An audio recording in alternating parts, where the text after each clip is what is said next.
Hola, mi nombre es Natalia y este es un nuevo capítulo de mi libro Construye tu mente o alguien más lo hará. Capítulo 14. Piensa como detective. El arte de concatenar ideas. El mundo está lleno de cosas obvias que nadie jamás observa. Sherlock Holmes. Había una ciudad junto a un lago, una ciudad de humo, trenes, jazz y decisiones políticas tan brillantes que solo podían haber sido tomadas por un comité. Se llamaba Chicago.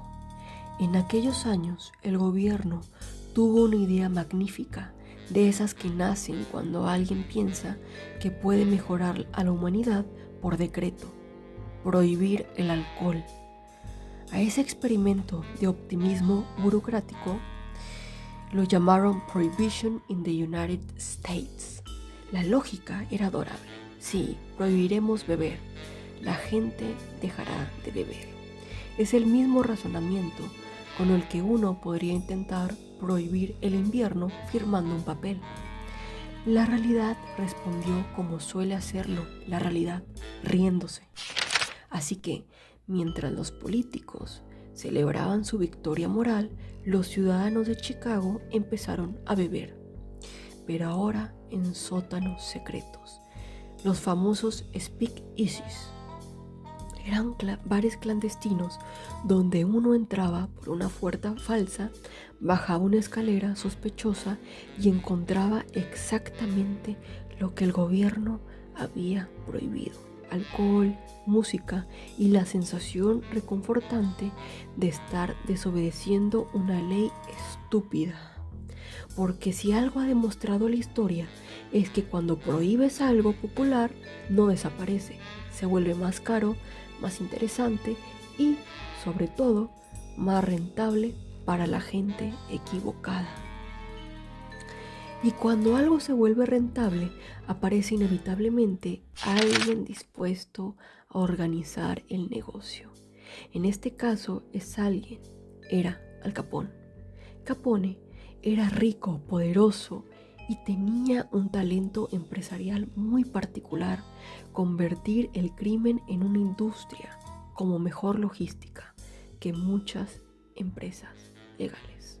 Tenía policías que lo protegían, políticos que lo saludaban y matones que resolvían desacuerdos laborales con una eficacia que haría llorar de envidia a cualquiera. Su imperio crecía cada día y la mayoría de la gente llegó a una conclusión muy razonable: si un hombre tiene dinero, poder y un pequeño ejército de tipos con pistolas, tal vez lo más sensato sea no molestarlos demasiado. Y así habría seguido la historia, si no fuera porque apareció un individuo que cometió el error profesional más peligroso en un sistema corrupto: tomarse su trabajo en serio. Se llamaba Eliot Ness. Ness caminaba por la ciudad con una actitud casi sospechosa. Prestaba atención, miraba más de lo que hablaba, escuchaba más de lo que afirmaba y observaba detalles que la mayoría de la gente ignoraba, porque estaba demasiado ocupada intentando sobrevivir o evitando que la mafia le disparara. Aquí entra en juego algo fundamental en psicología cognitiva: la atención selectiva. La mayoría de las personas filtra la realidad para ahorrar energía mental, lo cual es útil, pero también peligroso. Por ejemplo, puedes convivir todos los días con alguien y notar pequeños cambios en su comportamiento hasta que el problema ya es grande. Así descubrió algo que todo detective aprende tarde o temprano: la verdad rara vez aparece de golpe. La verdad se construye como un rompecabezas armado por alguien que perdió la mitad de las piezas y escondió el resto en lugares muy inconvenientes. El pensamiento de un detective empieza con algo muy simple, pero casi olvidado: mirar con cuidado. ¿Qué se repite? ¿Qué cambia? ¿Qué parece fuera de lugar? Este tipo de pensamiento se relaciona con el razonamiento inductivo y el reconocimiento de patrones. En la vida diaria es lo que haces cuando notas que cada vez que duermes mal estás más irritable, o cuando identificas que ciertos gastos pequeños son los que realmente afectan tu economía. El pensamiento de un detective empieza con algo simple, pero casi olvidado: mirar con cuidado, que se repite, que cambia, que aparece fuera del lugar. La mayoría de las personas ve los hechos como piezas sueltas. El detective los ve como señales, y cuando se acumulan suficientes señales, ocurre algo curioso con la mente. Las ideas empiezan a multiplicarse como teorías conspirativas en Internet. Imagina un árbol dentro de la mente. En el tronco está el hecho que observas, y de ese tronco salen muchas ramas posibles. Si un camión sale cada noche de la misma bodega, puede transportar comida, muebles, alcohol ilegal o tal vez algo aún más ilegal que nadie quiere describir con detalle. Cada explicación es una rama. Ese es el pensamiento arborescente: permitir que la mente explore varias hipótesis antes de enamorarse de la primera que suena bonita. Este proceso combate un sesgo muy común, el sesgo de confirmación, que nos lleva a elegir la primera explicación que coincide con lo que ya creemos. La mayoría de la gente no hace esto. La mayoría prefiere algo más cómodo, la primera explicación que encaja con su opinión previa. Algo como "seguro todo está bien", frase que históricamente ha sido pronunciada justo antes de grandes catástrofes. Pero Ness decidió hacer algo más incómodo: investigar. Aquí aparece el pensamiento crítico, que implica tolerar la incomodidad de la duda. En la vida cotidiana, esto se ve cuando alguien revisa información antes de creer una noticia en redes sociales, en lugar de compartirla automáticamente. Ness eligió a un pequeño grupo de hombres que, según él, no aceptarían dinero de la mafia. Era un grupo tan raro que la prensa terminó llamándolos los intocables. No porque fueran invencibles, sino porque cuando alguien les ofrecía un soborno, respondían con la frase más perturbadora que un mafioso puede escuchar: "No, gracias". Así empezó una guerra silenciosa, hecha de redadas nocturnas, bodegas destruidas, barriles de whisky reventados. El problema era que Capone seguía libre. Todo el mundo sabía que era culpable de medio catálogo de delitos, pero demostrarlo en un tribunal era otra historia. Los testigos desaparecían, los policías olvidaban detalles y algunos jueces recordaban de repente que tenían familias muy queridas y vulnerables. Parecía imposible atraparlo hasta que apareció el enemigo más inesperado de todos, un contable. Se llamaba Frank G. Wilson y trabajaba para el Internal Revenue Service.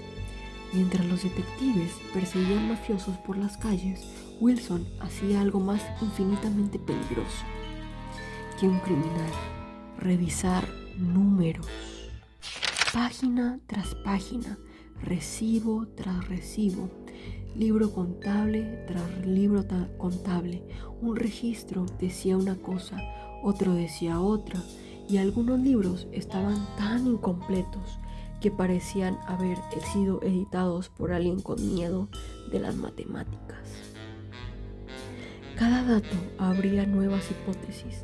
Tal vez el dinero venía de las apuestas, tal vez de bares clandestinos, tal vez de sobornos, o tal vez de todas las anteriores, porque el crimen organizado, como cualquier corporación moderna, cree mucho en la diversificación.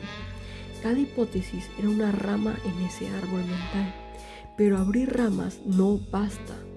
Después hay que conectarlas. Eso es concatenar ideas, tomar una pista, preguntarse si encaja con la siguiente y cortar las que no sirven.